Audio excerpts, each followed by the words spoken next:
Ça retient l'attention dans la région aujourd'hui. Voici vos nouvelles. Bienvenue, mesdames, messieurs. D'abord, il y a un jeune homme de 16 ans de Saint-Félix-de-Dalquier qui est porté disparu. Il s'appelle Alexandre Darby. Il aurait été vu pour la dernière fois samedi dernier, 13 juillet, dans le secteur de sa municipalité.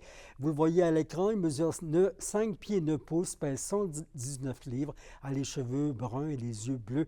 La dernière fois qu'on l'a vu, il portait un chandail Nike et un coton ouaté noir. Toute personne qui l'aperçoit doit communiquer avec le 911.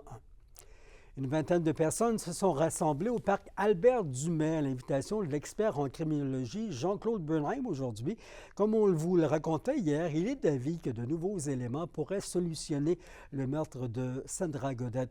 Pour les responsables du Bloc citoyen Sandra Godette, la population exige des réponses qui auraient contribué à obtenir de nouveaux éléments. Il est important que les citoyens gardent l'histoire bien vivante. Les gens ont l'intérêt quand même à la justice. C'est quand même un socle de notre démocratie. Puis ils ont un intérêt, puis avec raison. C'est d'intérêt public, une affaire de la sorte. Là. On veut pas qu'un de nos proches soit... Tu sais, je comprends qu'on parle d'une mentalité puis des façons de faire d'il y a 35 ans, mais pourquoi, si ça s'est produit puis qu'on ne cherche pas à le corriger, pourquoi ça ne se passerait pas à nouveau? Hugues et Billy doivent être blanchis, puis leur réputation se doit d'être lavée avec autant de battages médiatiques qu'ils ont pu être salis à l'époque, en 90. Il ne faut pas que ce soit un entrefilet.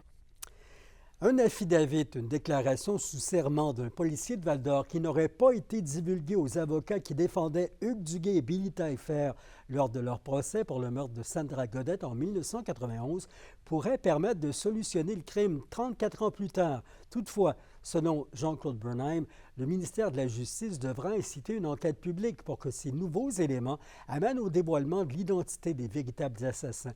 Voici une partie de la conversation réalisée avec Jean-Claude Bernheim. Ce document nous permet d'affirmer que l'enquête policière a été construite, préétablie. En effet, dans cet affidavit, M. Cossette écrit noir sur blanc que le lundi matin, le jour de la supposée découverte du corps de Sandra Godette, ils étaient à la recherche du tracker de Laurent Taillefer dès le 12 mars. L'enquête policière est censée être commencée à 9 h le matin du 12 mars. Et dans la journée, déjà, ils sont en train de chercher le tracker de Laurent Taillefer. Donc, il n'a pas fallu d'enquête pour pointer d'abord Laurent Taillefer et ensuite Billy Taillefer et Hugues Duguay. Dans cet affidavit, ce qu'on remarque également, c'est que M. Cossette cite des déclarations de M. Carl Saint-Pierre et de Donald Saint-Pierre. Mais le problème qui se pose, c'est que le verbatim que M. Cossette a inscrit dans son affidavit ne correspond pas intégralement aux déclarations qui ont été rendues publiques et remises à la défense. Et il faut savoir qu'en plus, la commission Poitras a découvert une version de la déclaration de Donald Saint-Pierre sans date inscrite. Il faut se rappeler que pendant le procès, Daniel Huard a répété à 2 reprises que le corps de Sandra Godette avait été découvert le 11 mars.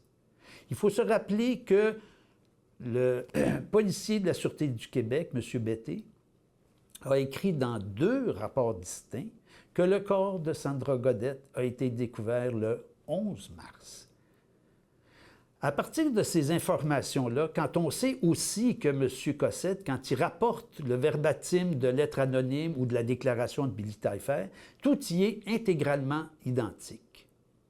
Donc, on a la démonstration noir sur blanc que l'enquête policière a été construite à partir du 11 mars minimalement. Et dans cette construction, on a pointé directement Laurent Taillefer d'abord, et ensuite Billy Taillefer et Hugues Duguay.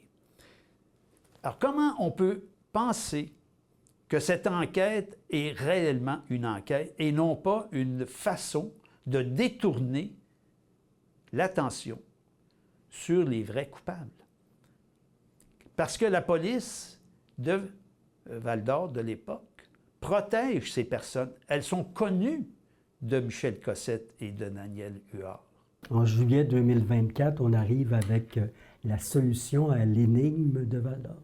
Tout ce qu'on a eu comme réaction, c'est une absence de réaction. Les autorités de la Sûreté du Québec refusent de réouvrir l'enquête et les autorités politiques, dont Mme Sonia Lebel, anti-corruption au gouvernement actuel, a refusé de prendre en considération le contenu de ce livre et le contenu du documentaire Meurtrier sur mesure. Il y a une volonté politique de ne pas intervenir, de mettre le couvercle sur cette affaire. Et c'est là le problème sur le plan de la justice. Tant et aussi longtemps que les autorités politiques refuseront de faire une enquête publique, ça veut dire que le gouvernement couvre ces personnes et couvre les auteurs du meurtre. Maintenant, RNC Média obtient en exclusivité copie d'un échange entre le ministre responsable des relations avec les Premières Nations et les Inuits, Yann Lafrenière, et le chef de Lac-Barrière, Casey Ratt. Ils y discutent de la gestion de l'orignal dans la réserve faunique La Vérandrie. Le ministre se dit déçu du positionnement de la communauté concernant les négociations dans le dossier de l'orignal. Il affirme également que le Conseil de Mandres ne semble pas respecter les engagements pris lors de la signature de l'entente signée en juillet 2021. Il devait avoir un retour progressif à la chasse l'an dernier. On m'a imploré de reporter d'une année pour différentes raisons, ce à quoi on a acquiescé ensemble.